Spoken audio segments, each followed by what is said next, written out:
What is up everyone, welcome back to Mainly Movies, the channel where we talk about, well, mainly movies. So welcome back to another video. Today we're going to be reviewing How to Train Your Dragon. This story follows young Hiccup, a boy seeking his father's approval to become the ultimate dragon fighter. However, when Hiccup befriends a feared Night Fury dragon, he must change the minds of his people to install peace between men and dragons. So it's been a very long time since I saw the original animated How to Train Your Dragon. I think the last time I watched that movie was in theaters back when it came out. I was a very young boy who liked dragons at the time, so obviously I really enjoyed the film. But seeing how the fan base has still continued, especially with people in their mid-20s and 30s who saw it back when it came out, kind of gives me the impression that it was a good movie and is a franchise that people really enjoyed. I did want to re-watch the original animated film before watching this live action version just to kind of refresh my memory, but I never got the time, unfortunately. But that doesn't matter. From what I remember of the original film, I remember liking it, and watching this movie kind of refreshed my memory a little bit on some of the story beats and some of the moments from that original movie. But first, let's talk about some of the things that I really liked. Visually, this movie looks really good. There was a lot of money poured into it, and you can see every penny was worth it because visually the movie looks really good.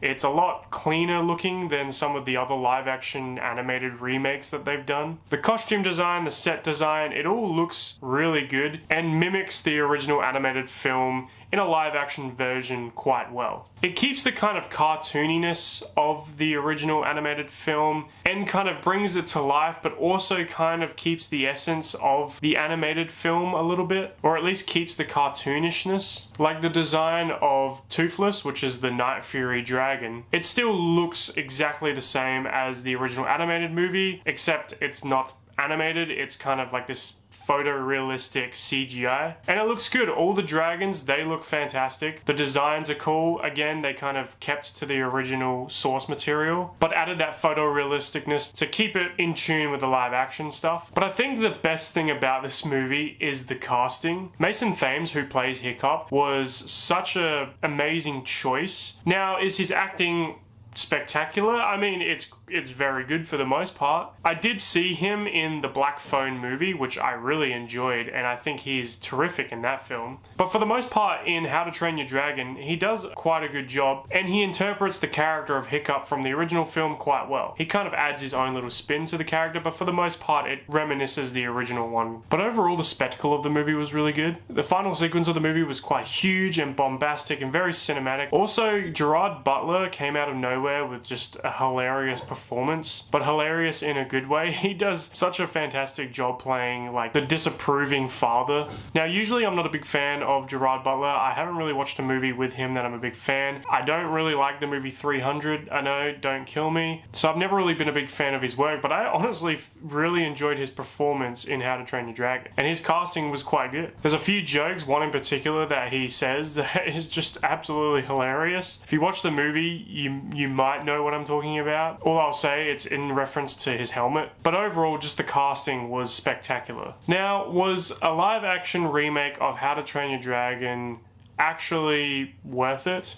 I want to say yes, because it's probably one of the best live action remakes I've seen of like a kids animated film, but I still hate to admit that it's not really worth it. If I'm going to watch How to Train Your Dragon, I would probably rather watch the original animated film. Most of the time, the reason why those animated films are successful is because of the animation themselves, whether it's the style of animation or just some of the things that happen can only really happen in animation. And that's the whole beauty of that format. Doing a live action remake, it can hit the story elements and the story beats perfectly, but it's still taking away the animation and what makes the original films work, and the animation is part of what makes it work. So making it live action like The Little Mermaid or Snow White or whatever live action remake it is, whether it's fantastic or not, it still misses that part, or at least in my opinion it does. But I would recommend watching How to Train Your Dragon because it's not a bad movie at all. It hits all the marks. From what I remember of the original, it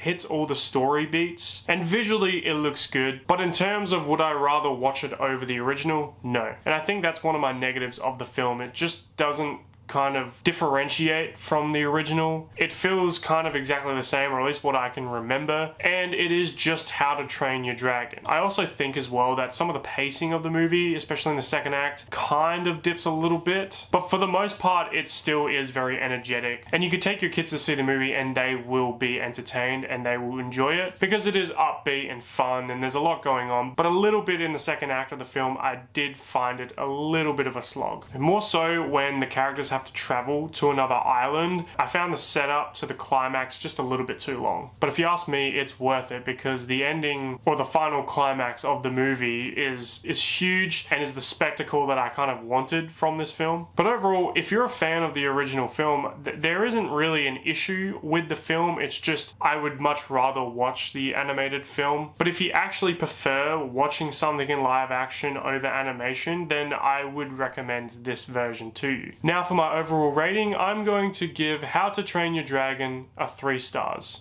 It hits all the right marks, it's a perfectly fine movie, it's serviceable, it just doesn't do anything unique or original. The casting is good, the spectacle is good, the visual effects are great, but I just wouldn't choose watching this film over the original. Anyway guys, just before I finish the video, I just wanted to mention that I also have a gaming channel, mainly gaming. You can go over there. I'm planning to upload a lot more gameplay video. At the moment I haven't uploaded a whole bunch, but I'm planning to upload a lot more. I'm also planning to upload a lot of my restreams because I also go live on my mainly gaming Twitch, which is mainly_gaming. So please follow me over there on Twitch. I try to go live as much as I can. So if you're also a fan of gaming, please check out those channels. That would be greatly appreciated. Anyway guys, thank you for watching the video. If you enjoyed the video, please leave a like and subscribe, and I hope to see you guys in the next one. So stay tuned. I'll see you guys next time.